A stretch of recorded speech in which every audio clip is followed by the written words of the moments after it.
संत रामपाल जी महाराज का सत्संग। सद्गुरु रामपाल जी भगवान का सत्संग। क्या सद्गुरु रामपाल जी ने ब्रह्मा, विष्णु, शिव, दुर्गा, गणेश की पूजा वर्जित है?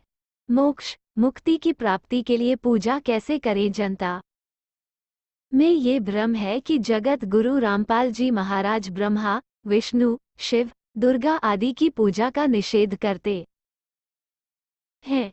गरीबदास जी महाराज कहते हैं, गरीब, तीनों देवा दिल में बसे, ब्रह्मा विष्णु महेश प्रथम इनकी वंदना। फिर सुन सद्गुरु उपदेश। गरीबदास जी की उपरोक्त पंक्ति ब्रह्मा, विष्णु और शिव की साधना करने की बात करती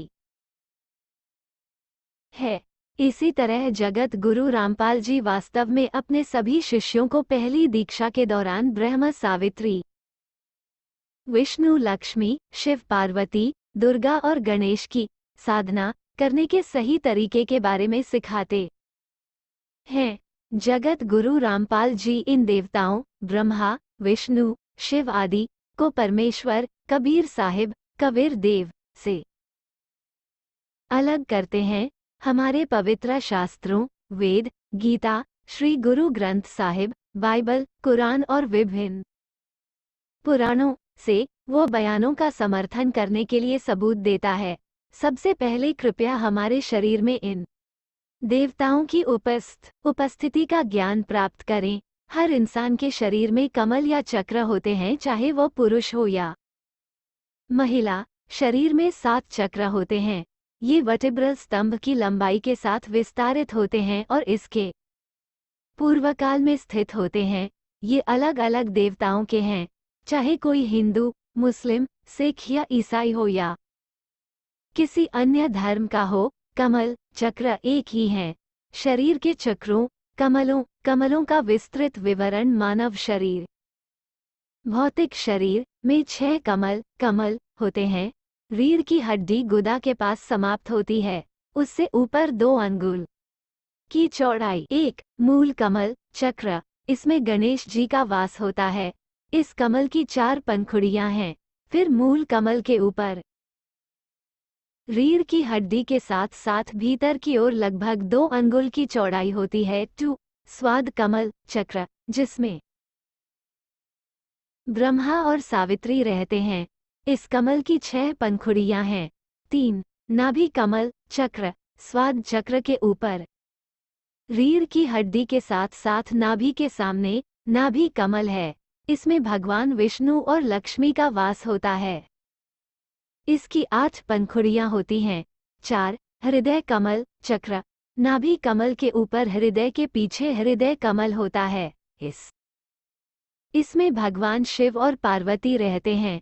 इस हृदय कमल चक्र की 12 पंखुड़ियां हैं। 5 कंठ कमल चक्र, हृदय कमल के ऊपर कंठ कमल होता है, जो गले के पास और पीछे रीढ़ की हड्डी से चिपका होता है।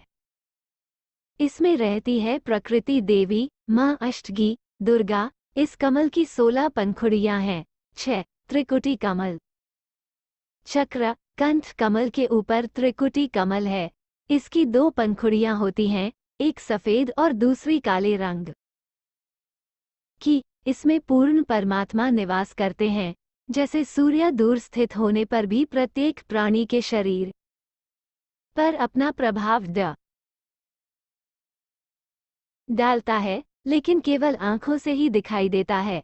यहाँ हमें इस तरह से अनुमान लगाना होगा। और पूर्ण परमात्मा भी आत्मा के साथ अंतःकरण में रहता है। जैसे एक धागा पूरे कपड़े पर कब्जा कर लेता है और दूसरी कढ़ाई भी होती है जो केवल कुछ हिस्से में मौजूद होती है।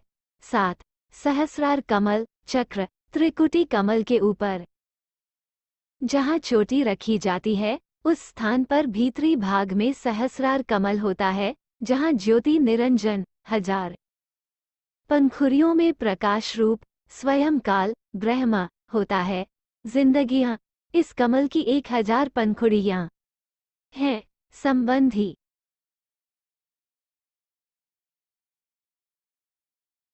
देवताओं के मंत्रों के पाठ से इन चक्रों को खोलना होता है।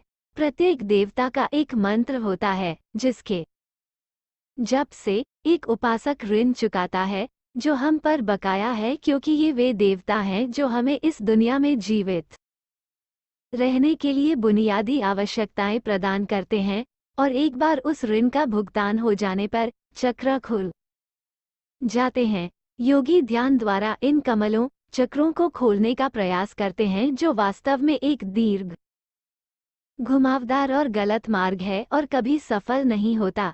इन कमलों चक्रों को खोलने का एक ही उपाय है कि इन देवताओं के मंत्रों को किसी पूर्ण संत से प्राप्त किया जाए। यही जगत गुरु रामपाल जी महाराज अपने भक्तों को देते हैं। मोक्ष मुक्ति कैसे प्राप्त करें? मोक्ष प्राप्ति के लिए पूर्ण संत से दीक्षा नाम लेनी पड़ती है। पूर्ण संत 3 चरणों में दीक्षा नाम देता है। प्रथम चरण में ब्रह्म गायत्री मंत्र दिया गया है, जो देवताओं के कमलों को खोलने वाला है, जिसका वर्णन ऊपर विस्तार से किया गया है। दूसरी अवस्था में सतनाम दिया जाता है, जो 2 मंत्रों का होता है। एक ओम जोड़ दूसरा तत् है, जो सांकेतिक है, केवल एक साधक को बताया जाता है। ये काल का कर्ज उतारने के लिए और पार ब्रह्म के लोक में भंवर गुफा को पार करने के खर्च को चुकाने के लिए है। यह नीचे और अधिक विवरण में वर्णित है। तीसरी अवस्था में सारनाम दिया जाता है, जो 3 मंत्रों का होता है। ओम जोड़ तत् जोड़ सत तत् सतकूट हैं, जो केवल साधक को ही बताए जाएंगे। यह मंत्र सतलोक में स्थायी स्थान प्राप्त करने के लिए है। तो जगत गुरु रामपाल जी इन देवताओं की पूजा का निषेध नहीं करते हैं। वो वास्तव में पूजा का सही तरीका प्रदान करता है। मोक्ष प्राप्त करने के लिए सचखंड सतलोक शाश्वत स्थान में प्रवेश करने के लिए 12वें द्वार को पार करना पड़ता है। मृत्यु के बाद आत्मा मूल कमल चक्र से स्वाद कमल चक्र, फिर नाभि कमल चक्र, फिर हृदय कमल चक्र, फिर कंठ कमल चक्र की ओर बढ़ती है, और अंत में त्रिकुटी कमल चक्र। त्रिकुटी कमल से एक बंद दरवाजे की ओर जाने वाला रास्ता है, जिसे 10वें द्वार के रूप में जाना जाता है। इस दरवाजे का ताला केवल सतनाम पूर्ण संत द्वारा दिया गया सच्चा मंत्र के जाप से ही खुल सकता है। ये द्वार काल के निज लोक में खुलता है। इस काल को ब्रह्म भी कहा जाता है, इसलिए काल के अपने लोक को ब्रह्म लोक भी कहा जाता है। ये काल ब्रह्म लोक की सीमा है। यहाँ से 11वां द्वार नामक एक द्वार है, जो परब्रह्म 7 संख ब्रह्मांडों के स्वामी के ब्रह्मांडों में खुलता है। भंवर गुफा नामक ये रास्ता अंत में 12वें द्वार की ओर जाता है, जो सतलोक सचखंड शाश्वत स्थान में खुलता है।